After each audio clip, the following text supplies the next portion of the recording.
গত বছরের তুলনায় মার্কিন বাজারে 7 ভাগ পোশাক রফতানি কমার পেছনে বিশ্বের যুদ্ধ পরিস্থিতি দায়ী, এমনটি জানিয়েছেন বস্ত্র এবং পাট মন্ত্রী জাহাঙ্গীর কবির নানক।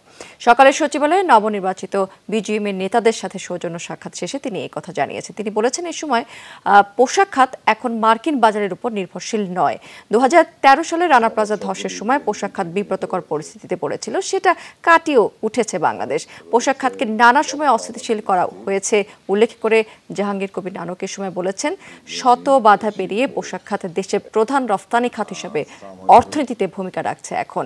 এ সময় বিজিএমের সভাপতি বলেছেন, মার্কিন বাজারে পোশাকের দাম কমায় রফতানি কমেছে।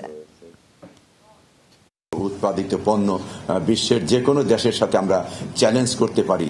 যাই হোক, আমরা এই প্রতিযোগিতা টিকিয়ে রাখতে চাই এবং দেশকে এগিয়ে নিয়ে যেতে, সেই লক্ষ্যেই আজকে আমরা কাজ করছি।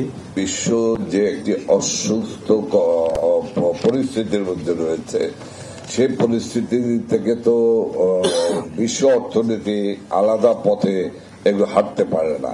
পোশাক শিল্প কিন্তু এখন আর আমেরিকান বাজারের উপরে নির্ভরশীল নয়।